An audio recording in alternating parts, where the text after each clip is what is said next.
예수의 피만 마실 수 있다. 피에는 세 종류가 있다.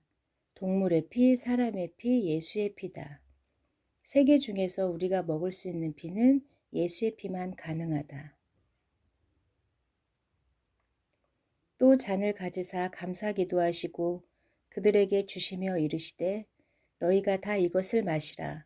이것은 죄 사함을 얻게 하려고 많은 사람을 위하여 흘리는 바 나의 피 곧 언약의 피니라. 마태복음 26장 27절에서 28절. 예수의 피를 마시는 것은 거룩한 유전자를 수혈하는 것과 같다. 물론 예수의 피는 포도주로 상징되지만 그럼에도 효력을 발생시킨다. 동물의 피와 사람의 피는 마실 수 없으며 영적으로 순결하지도 않다. 그는 여호와 앞 제단으로 나와서 그것을 위하여 속죄할지니 곧 수송아지의 피와 염소의 피를 가져다가 제단 기퉁이 뿔들에 바르고 또 손가락으로 그 피를 그 위에 7번 뿌려 이스라엘 자손의 부정에서 제단을 성결하게 할 것이요. 레위기 16장 18절에서 19절. 여호와 앞 단은 분향단인데 이는 기도를 상징한다. 계시록 5장 8절에서 8장 3절에서 5절. 구약에서 동물의 피는 마시지 않고 바르거나 뿌려서 정결하게 하였다. 피를 바르거나 뿌리는 것보다 더 적극적인 행위는 마시는 것이다. 그러나 구약에서 피를 먹지 못하게 금지하셨다. 피를 금지하신 이유는 세 가지 이유 때문이다. 1. 육체의 생명은 피에 있다. 육체의 생명은 피에 있음이라. 내가 이 피를 너희에게 주어 제단에 뿌려 너희의 생명을 위하여 속죄하게 하였나니 생명이 피에 있으므로 피가 죄를 속하느니라. 레위기 17장 11절. 피는 생명과 동일시되며 피를 흘리는 것, 살인은 큰 죄이며 창조질서를 파괴하는 행위다. 생명은 피를 통하여 영양과 산소가 공급되며 모든 세포와 장기에 공급되어 살아 숨쉬게 한다. 생명을 살리는 수혈도 할 수 있다. 2. 피는 죄를 속하는데 피를 마시는 것은 곧 죄를 마시는 것이다. 하나님은 속죄의 피를 사람의 생명에 대한 속전으로 택하셨다. 속죄의 피가 된 대상은 반드시 죽임을 당해야 하기 때문에 동물의 피를 사용했다. 피를 먹는 것은 속죄의 도구로서 그 거룩성을 훼손하는 것이 된다. 3. 피는 의학적으로 쉽게 세균에 오염된다. 피뿐 아니라 날 것으로 먹는 고기는 수많은 병균들이 있고 전염병의 원인이 될 수 있다. 특히 돼지고기를 금하기도 하셨는데 생으로 돼지고기를 먹으면 기생충에 쉽게 감염된다. 음식 자체는 모두 우리가 먹을 수 있는 자유가 있다. 예수께서도 입으로 들어가는 것이 사람을 더럽게 하는 것이 아니다. 마태복음 15장 11절 말씀하셨다. 유대인뿐 아니라 외국인도 금지시킨 것은 레위기 17장 10절 합리적인 이유가 있다. 이를테면 생선이나 육회는 날 것으로 먹지만 조금씩 피가 섞여 있다. 이런 것은 어쩔 수 없다. 모든 고기에도 피가 조금씩은 다 있지만 익혀서 먹기 때문에 위생상 안전하다. 아무리 율법의 시대가 아니라고 하지만 부정한 동물들, 개고기, 뱀이나 우상숭배 제물은 먹지 않는 것이 좋을 것이다. 하나님의 구별된 백성은 먹는 것에 자유가 있지만 먹는 것도 구별되어야 한다. 허리가 아픈 사람의 생으로 개슬개를 한번 먹고 정말 효과가 있었다는 간증을 주위에서 듣기도 한다. 정말 죽을 정도로 아프다면 먹을 수도 있을 것이다. 생명을 정의하는 것은 어렵다.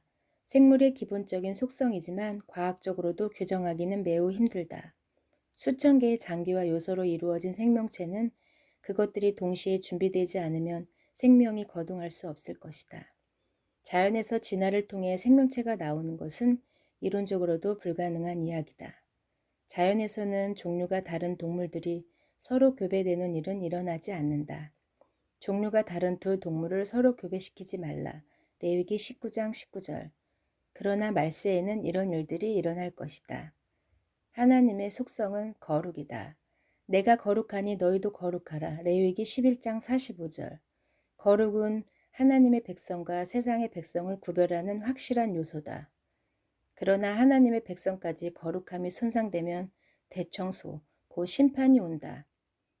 처음 익은 열매는 휴거자들인데 그들은 순결하고 흠이 없는 자들이다. 빛나고 깨끗한 세마포 옷을 입고 있다. 깨끗한 옷은 마음, 순결, 삶, 행위 열매를 의미한다. 마음을 깨끗하게 하는 도구는 예수의 피이며 삶의 아름다운 열매를 맺게 하는 것은 기름, 곧 성령의 능력이다. 제사장은 피 위에 기름을 뿌렸다.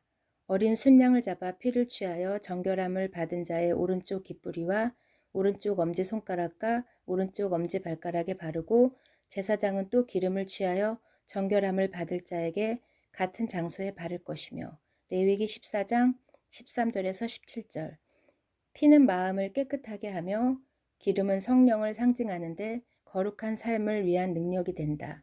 그러므로 거룩한 신부로 준비하는 사람은 마음과 삶이 모두 깨끗해야 하는 것이다.